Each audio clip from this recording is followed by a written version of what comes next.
am not finished. Hey everyone, and welcome back to the channel. This time we're talking about a guy who's a walking, talking embodiment of divine wrath. We all know he's terrifying, possesses people, and wields a black diamond. But have you ever really thought about how he works? Is he just magic? Is there a structure to his shadowy form? Let's find out. Before we go into our explanation, we have a very small request. If you like our content, please support us by subscribing to our channel. This is a small click for you, but for us, it means a lot. Thank you. Let's begin. Who is Eclipso, and what was his original role? Eclipso's first modern-day host, a solar energy-obsessed scientist named Bruce Gordon, launched the show onto the comic scene. For him, the jungle was a wild ride. He was there to check out a solar eclipse when a tribal sorcerer, Mofir, jumped him. Right before Mofir took a dive off a cliff, he managed to slash Gordon with a black diamond, and the eclipse after that would turn Gordon into the evil Eclipso. When he transformed, a blue, gray, or purple circle would swallow the right 2/3 of his face, looking just like a partial eclipse. Poor Gordon went through countless Jekyll and Hyde struggles, his wild misadventures, filling the pages of House of Secrets. Later stories tweaked the rules. It turned out any kind of eclipse could summon Eclipso.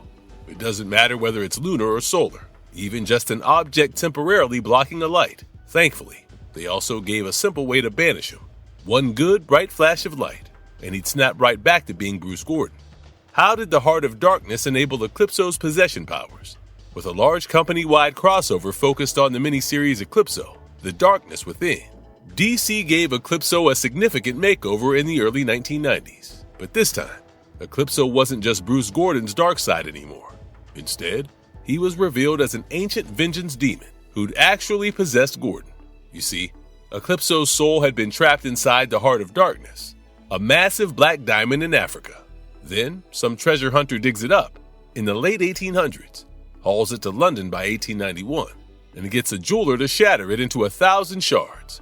This weakened the spell holding him, letting Eclipso jump into anyone who got angry while touching a shard.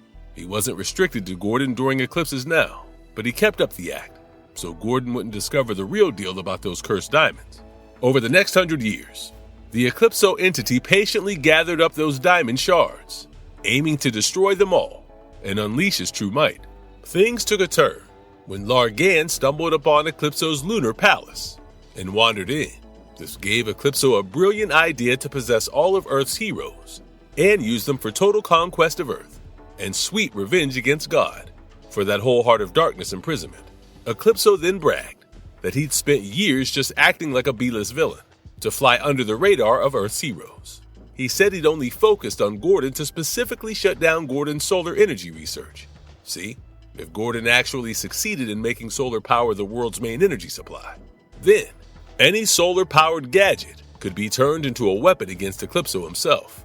In the end, tons of Earth's heroes got possessed by Eclipso and zapped to the moon during an eclipse.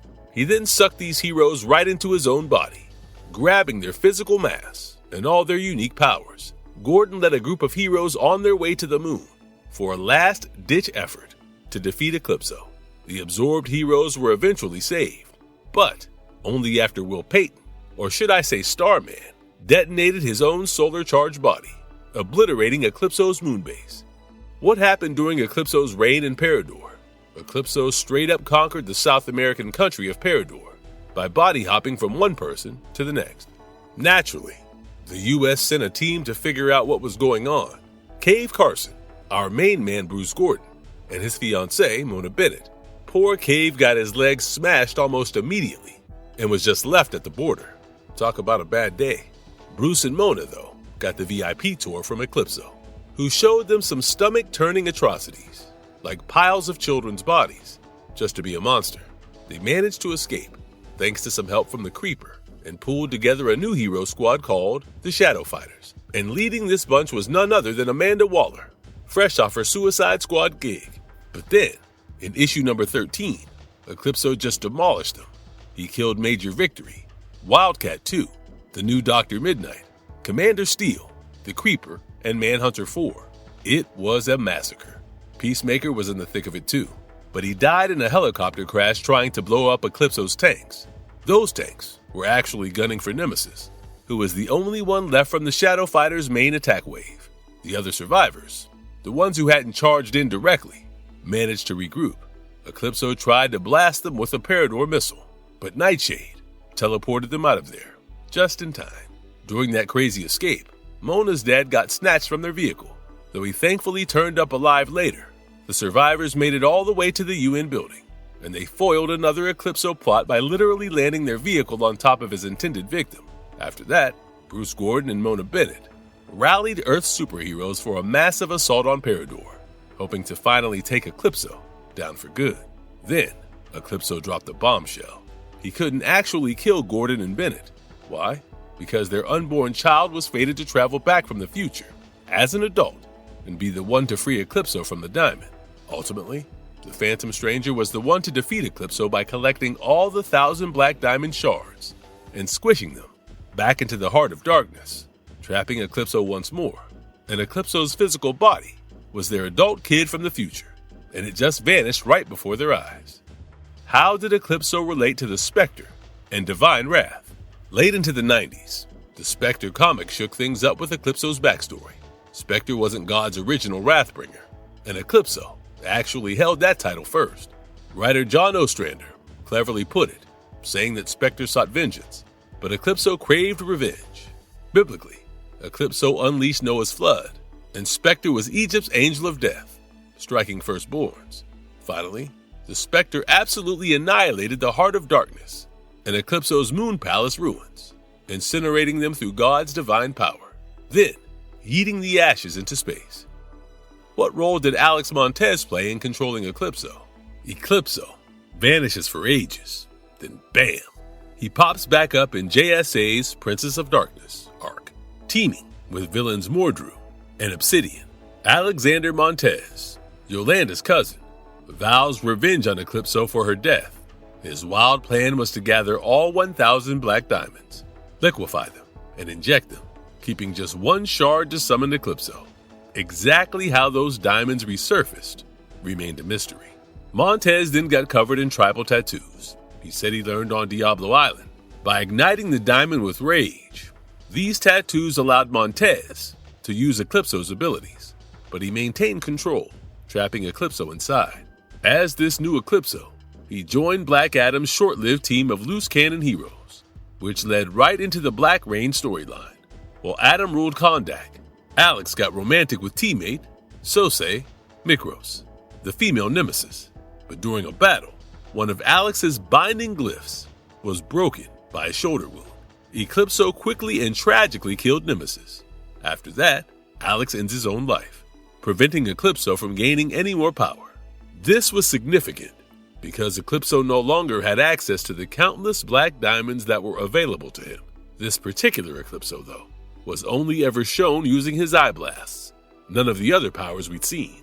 Later, in Countdown to Mystery number 4, cultists grab Alex's body for some unknown magic ritual.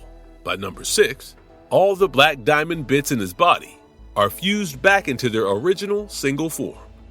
How did Jean Loring become Eclipso's host? Things really kicked into high gear during the Day of Vengeance storyline. Jean Loring, who, if you recall, was Adam's ex-wife, and tragically responsible for Sue Dibney's death, stumbled upon Eclipso's last black diamond right in her jail cell. She transformed into the new Eclipso and, in a cunning move, managed to manipulate the Spectre into believing all magic was evil. This led the Spectre on a rampage against magic heroes, culminating in a devastating fight where Shazam himself was killed.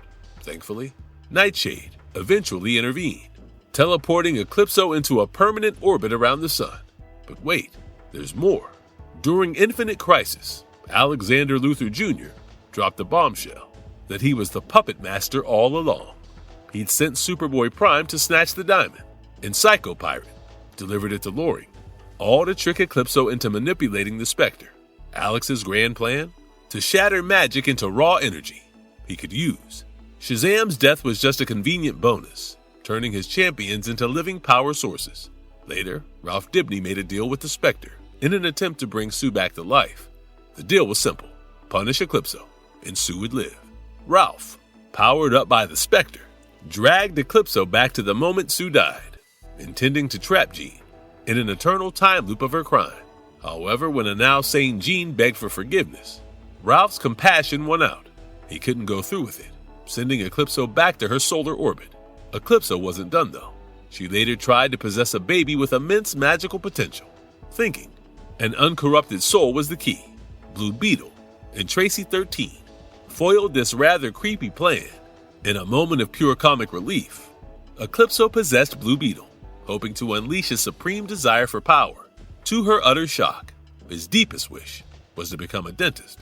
Then came a bombshell retcon. Eclipso's diamonds were mined on Apocalypse, and she was actually created by Darkseid. She later resurfaced to corrupt Mary Marvel, twisting her into a dark version of herself, even trying to offer her to Darkseid as a concubine.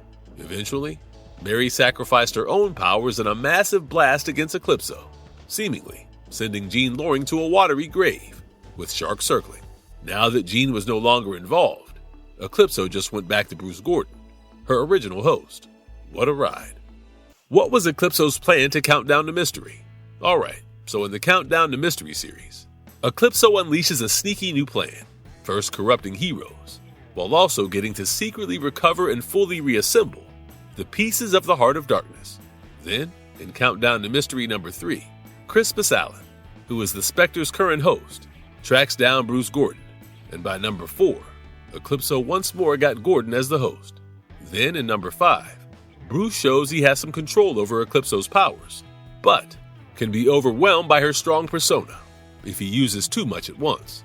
Coming to number 7, Bruce manages to break the heroes free from her corruption, but Eclipso overwhelms him when his ex-wife gets threatened. Eclipso then merges with the completed Heart of Darkness, rocketing her power levels, and then it's showtime against the Spectre.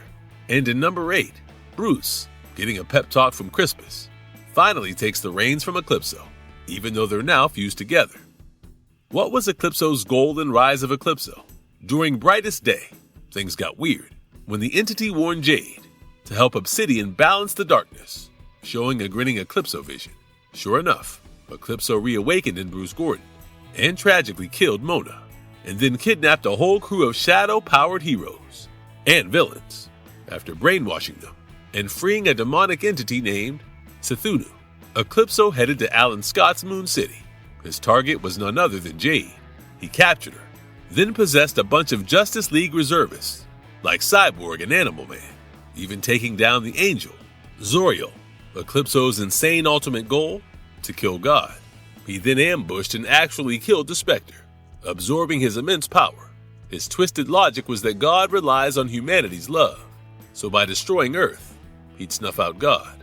Eclipso then casually destroyed the entire moon, seemingly dooming Earth, and apparently killing Donna Troy. It looked absolutely hopeless. But, plot twist, Donna's death was an illusion by Saint Walker, who trapped Eclipso in Euphoria. With Eclipso distracted, Adam and Starman broke his mind control, and the combined heroes finally unleashed everything, defeating the superpowered menace. What a wild ride. What is Eclipso's origin in the New 52? Eclipso started out as Lord Kala of House Onyx, but Lady Chandra yeeted him to Earth, trapping him in the Black Diamond. Back in his home world, his mixed parentage seriously twisted him. He actually killed his own people, absorbed their powers through that diamond, and became super tied to solar eclipses. They amped up his evil big time. After a massive war, Chandra managed to imprison him. That diamond then somehow journeyed from hell to Earth, corrupting places along the way. Eventually, Dr. Henry Jekyll stumbled upon it. And yep, that's the rock he used to become Mr. Hyde, totally consumed by Kala's ancient rage. What happened with Eclipso in DC Rebirth? In Justice League vs. Suicide Squad, Maxwell Lord assembles a team with Johnny Sorrow, Lobo, Emerald Empress, Dr. Polaris, and Rustam to snatch the Heart of Darkness from Waller's vault. His big idea? Amp up his powers to control the Justice League, and literally everyone else. With the Heart, Max succeeds in bringing peace to America, but it instantly crumbles into mass hysteria as the crystal corrupts folks all around him. But Amanda Waller, ever sharp, snaps Max back to reality. He gets that the Heart is just twisting his powers to spark riots and total chaos. Before Waller can help Max ditch the Heart, it infects him, making him Eclipso's new host. This leaves just Batman and the Suicide Squad against his Eclipso-fled Justice League in a White House brawl. Eclipso starts taking over most of the squad by tapping into their darker urges, but Batman and Lobo somehow hold the line, buying Killer Frost time. She uses her powers, creating a prism perfectly set to bounce Superman's heat vision at a frequency that'll push Eclipso back, his grip weakened. Eclipso tries to bolt by using Killer Frost's darkest desire, but since all she genuinely wants deep down is to make a difference, she throws Eclipso for a loop, trapping him in the diamond again, while Lord ends up imprisoned. What magical and physical powers does Eclipso possess, other than his unique look and freaky blue-gray or purple partial eclipse covering his right face? Eclipso is a powerhouse. He blasts energy, flies, is super tough, uses magic, jumps into bodies, can share out his might, change size, and is incredibly strong. Formerly, as the Presence, Agent of Wrath, Eclipso had divine empowerment, wielding virtually limitless, reality-bending power for his duty. He lost these abilities, but now seeks the restoration to destroy everything. What are Eclipso's main weaknesses? So, Eclipso's got some major drawbacks. Sunlight is his biggest problem, because his physical form literally just disintegrates on contact. He's also stuck manifesting on Earth only at night, and even then, only when summoned by someone wielding a black diamond. Additionally, Eclipso is prohibited by ancient cosmic laws from personally murdering people on his level, because otherwise, he would suffer even more severe punishment. What's the significance of Eclipso's sword? It's way more than just a pointy stick he swings around. Think of it as a direct channel for all that nasty black diamond energy. It's not just for stabbing people, though he's definitely good at that. The sword amplifies his own dark magic and his ability to corrupt everything and everyone around him. When he's got that blade in hand, he's a focused instrument. It's a physical manifestation of his evil, making him a far more direct and dangerous threat in any confrontation. What strange facts are known about Eclipso? This is pretty crazy, but it turns out that Eclipso has a third cousin, twice removed, named Brownout. Ambushbug once hilariously called upon him, using black cubic zirconium, which he thought was a black diamond. Eclipso owns a lot of intimidating titles, often known as the Prince of Darkness, the Vengeance Demon, the Lord of the No Man's Land between light and darkness, the Master of Black Silence, and simply, the Master of Evil. And as if all that wasn't enough, Eclipso is reportedly in possession of the legendary anti-life equation, though somewhat ironically, he doesn't actually know how to use it. Eclipso versus Darkseid. Who holds more power in the DC universe? DC loves to mix things up for new plots, and mostly, we fans just go along for the ride. But man, sometimes it feels a bit weird. For a good while, Eclipso seemed like this truly massive cosmic threat, maybe even more scary than Darkseid, who hadn't been that universe ender for a bit. Then, suddenly, you'll see stories where Darkseid is back on top, even with confusing claims that he made Eclipso, or that the Spectre fears him, which doesn't quite fit with Eclipso being God's original super powerful spirit of wrath. It's a bit jarring when a character who once outsmarted the Spectre, entangled with God, suddenly needs a huge, almost over-the-top power-up just to start thinking about challenging a newly rehyped Darkseid. It kind of feels like Eclipso got a bit of a downgrade from his original status. Null vs Eclipso. Battle of the godlike tyrants across universes. Alright, let's talk about a crossover clash for the ages. Null vs Eclipso. Imagine these two absolute powerhouses, these godlike tyrants from totally different universes, actually going head-to-head. On one side, you've got Null, Marvel's King in Black. He's ancient and the creator of all symbiotes. Then, from the DC universe, we have Eclipso. Originally, the spirit of God's wrath. He went completely off the deep end. He's always on the hunt for a host, so he can possess them and unleash total chaos. So what happens when these two somehow collide? Who's got the edge? We're talking about a battle that could shake the very foundations of reality. It's a fascinating what-if that pits raw power against corrupting divine malice. While Null's scale was terrifying, Eclipso's magical nature might specifically counter Null. I'd give a razor-thin edge to Eclipso, especially if he could exploit Null's nature as a creature of shadow. It'd be an epic, reality-shattering fight, though, no doubt. It's incredibly close. Marvelous verdict. Alright, what do you guys think? Did we manage to break down the weird anatomy of Eclipso? Or is there some bizarre fact out there that we missed? If there's something you'll be Googling after this, or a theory you've got stashed away, drop it in the comments. I'd love to hear it. As always, if you enjoyed this video, make sure to hit that like button. It really helps the channel out. And if you haven't already, consider subscribing and ringing that little notification bell so you don't miss out on our next video.